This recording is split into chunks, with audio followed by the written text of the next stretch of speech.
Hey everybody, Zach here from Primrose Productions. Today we're doing something really fun. We're going to shoot out the Bugera 6262 versus the 5150 Mark III. Now, first things we're going to cover here is, obviously the 6262 is modeled after the 5150 Mark II, but I don't have access to one of those, and also they're kind of hard to find at this point.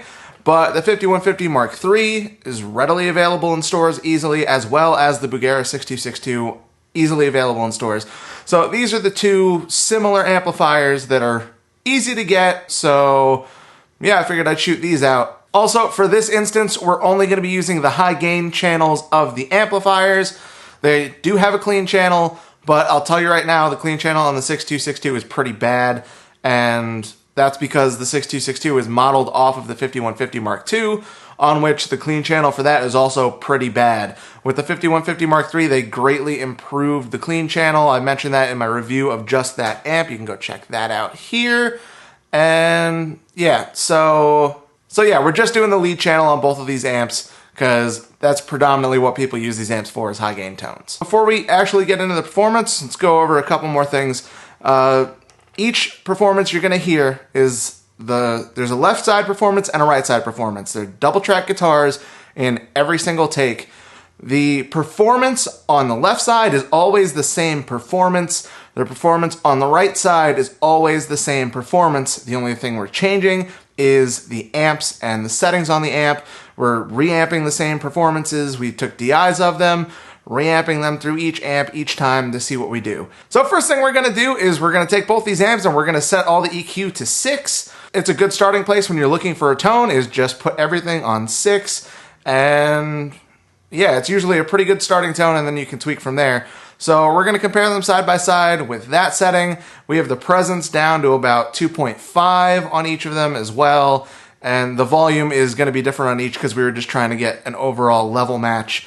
We're also running the signal through an SMG cockblocker gate. I'll show the settings here probably on that. And again, same settings on that. Both amps are running through the same cabinet with the same mic and the same mic placement. The cabinet hasn't moved, mic hasn't been moved between each one. So, and they're also, the mic is going through the same preamp and outboard compressor with the same settings. So the only thing changing here is the amplifiers, and when we get to different settings, the settings on each amplifier. So first things first, let's hear what the 5150 sounds like versus the 6262 with everything set to 6.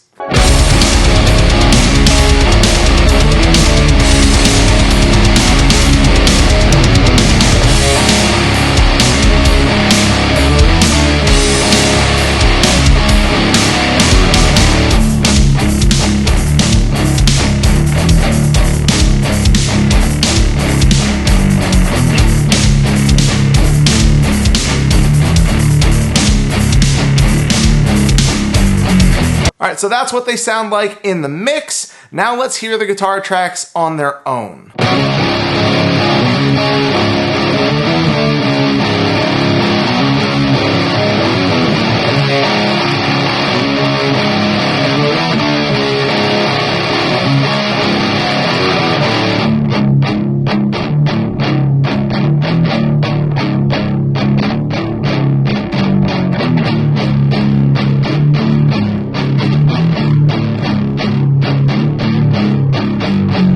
Alright, so first things that I'm hearing is the 5150 does sound fuller in general, but on this setting, it's also kind of muddy. And yeah, it's weird. I really wasn't expecting it to be muddy. And the 6.2, not muddy, cutting through really well.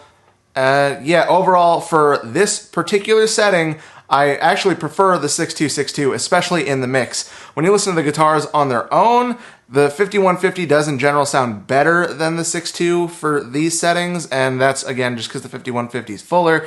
But again, it's kind of muddy. I feel like the 6262 is tighter with these settings, and in a mix, I feel like the 6262 is cutting through more. So now we're going to switch the settings on the amps. This time, we're going to tweak the knobs so that we have the best sounding settings for each amp, or at least the best sounding settings that I thought sounded good in that moment. So the settings are not matched on the two amplifiers. I tweaked the 6262 till it sounded good, and I tweaked the 5150 till it sounded good. So this is what these amps sound like on those settings, the quote-unquote best settings for the amps in this moment.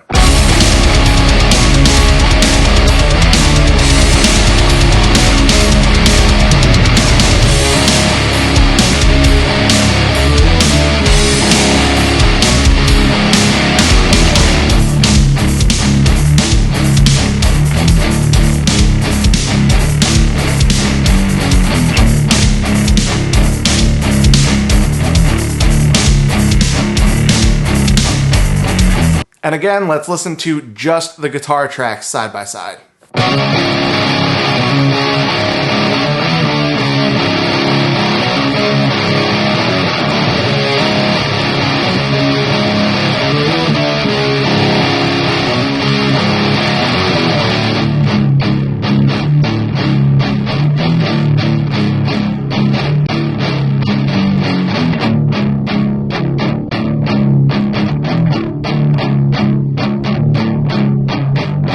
Alright, this time I think the 5150 sounded better. It was definitely tighter overall. The muddiness that we had in the first setting was gone entirely, which is kind of weird because I actually turned up the low frequencies and the mid frequencies. You'll notice on the settings for the 5150, I made very minor adjustments. If you look at the knobs, I actually didn't adjust them that much. I left the high where it was on 6, and then I put the lows and the mids both up to 7. I also turned the presence up to about 4 when it had been on 2.5 before. So yeah, so overall there I like the 5150 better. The muddiness was gone. It sounded way tighter. Overall a much better setting. The 6262 in this instance sounded a little thin, but to be fair, I did scoop the mids on the 6262 when I was doing the settings for it. That's what sounded good in the moment. Had I cranked the mids up instead, it probably would have sounded a little fuller still, and maybe not quite as tight as the 5150 still, but yeah, so in this instance, I preferred the 5150 over the 6262. Okay, now we're gonna try something that is commonplace with high gain amplifiers and high gain tones.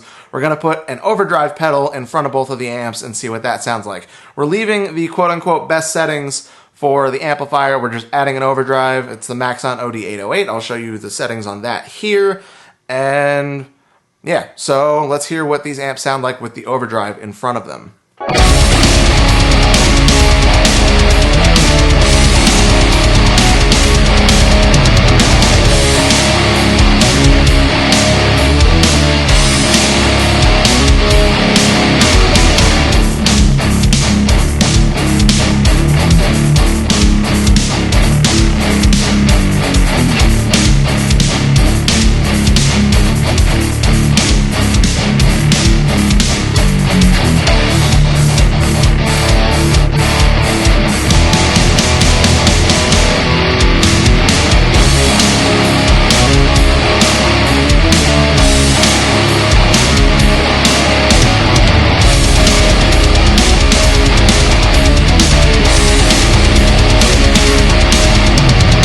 And one more time, just the guitar tracks without the whole mix.